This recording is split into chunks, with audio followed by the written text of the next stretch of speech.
ಒಂದು ಸಣ್ಣ ಉದ್ಯಮವನ್ನ ಕಡಿಮೆ ಬಂಡವಾಳದಲ್ಲಿ ಕಟ್ಟೋಕ್ ಸಾಧ್ಯ ಇದೆಯಾ? ಸಣ್ಣ ಉದ್ದಿಮೆ ಅಂತಂದ್ರೆ ಸಣ್ಣ ದುಡ್ಡಿಂದನೇ ಕಟ್ಟಬೇಕಾಗಿರೋದು. ಐಡಿಯಾ ದೊಡ್ಡದಿರ್ಬೇಕಷ್ಟೇ. ಒಂದು ಮಿಸ್ಕನ್ಸೆಪ್ಷನ್ ತಲೆಯಲ್ಲಿ ಹೊಕ್ಕು ಬಿಟ್ಟಿದೆ. ಏನಂದ್ರೆ ಉದ್ದಿಮೆ ಶುರು ಮಾಡ್ಬೇಕಂದ್ರೆ ಲಕ್ಷ ಬಂಡವಾಳ ಇರಬೇಕು. ಖಂಡಿತ ಇಲ್ಲ. ನೀವು ಮಾಡೋ ಕೆಲಸದಲ್ಲಿ ಶ್ರದ್ಧೆ ಇಟ್ಕೊಂಡು ಪಾನಿಪುರಿ ಶುರು ಮಾಡಿ, 30,000 ರೂಪಾಯಿ ಬಂಡವಾಳ ಇಟ್ಕೊಂಡು ಶುರು ಮಾಡಿ ಸಾಕು. ನಂದು ಲೇಟೆಸ್ಟ್ ಪುಸ್ತಕ ಸಣ್ಣ ಉದ್ದಿಮೆಗಳನ್ನು ಕಟ್ಟುವುದು ಹೇಗೆಲಿ, ಅದರಲ್ಲಿ ನಾನೊಂದು 30ರಿಂದ 35 ಇಂಥ ಒಂದು ಯಾವ್ಯಾವ ಉದ್ದಿಮೆಗಳನ್ನ ಶುರು ಮಾಡ್ಬೋದು ಅಂತ.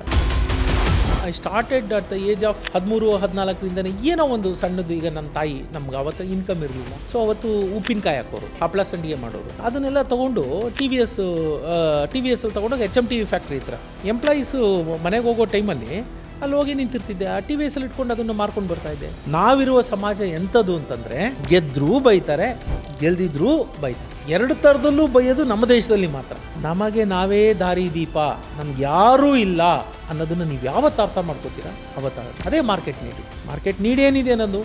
ಯಾರೂ ನನ್ನ ಸಹಾಯಕ್ಕೆ ಬರಲ್ಲ. ಯಾಕೆ ಬರ್ತಾರೆ ಯಾರನ್ನ ಸಹಾಯಕ್ಕೆ? ನಕ್ಕೋರು ಯಾರು ನಿಮ್ಮ ಸಹಾಯಕ್ಕೆ ಬರಲ್ಲ. ನೋಡಿ, ಹಿಂಗನ್ನೋಷ್ಟರಲ್ಲಿ ತಲೈವಾಗೋದು ರಜನಿಕಾಂತ್ ಪಿಕ್ಚರಲ್ಲಿ ಮಾತ್ರ. Burning desire to achieve something ಅದಿರಬೇಕು. ಸೋಲೇ ಇಲ್ಲ. ನಾನು ಹೇಳ್ತೀನಿ, ನಿಮ್ಮಲ್ಲಿ ಆ ನಿಜವಾದ ಕಿಚ್ಚಿದ್ರೆ ನೀವು ಸೋಲದೇ ಇಲ್ಲ. ಹಣಕಾಸು ತಜ್ಞ, ಬಿಸಿನೆಸ್ ಮತ್ತು ಹಣಕಾಸಿಗೆ ಸಂಬಂಧಪಟ್ಟಂತ ಪುಸ್ತಕಗಳನ್ನ ಬರೆದಿರುವ ಖ್ಯಾತ ಲೇಖಕ ರಂಗಸ್ವಾಮಿ ಮೂಕನಹಳ್ಳಿಯವರ ಜೊತೆ ಸಣ್ಣ ಉದ್ಯಮ ಕಟ್ಟುವುದು ಹೇಗೆ ಮತ್ತು ಅವರ ಬಿಸಿನೆಸ್ ಜರ್ನಿಯ ಮಾತುಕತೆ ವೀಕ್ಷಿಸಿ. ಬಾಸ್ ಕ್ಯಾಸ್ಟ್ ಶುಕ್ರವಾರ ಸಂಜೆ 6 ಗಂಟೆಗೆ ಬಾಸ್ವಾಲಾ ಅಕಾಡೆಮಿ ಕನ್ನಡ ಚಾನೆಲ್ನಲ್ಲಿ.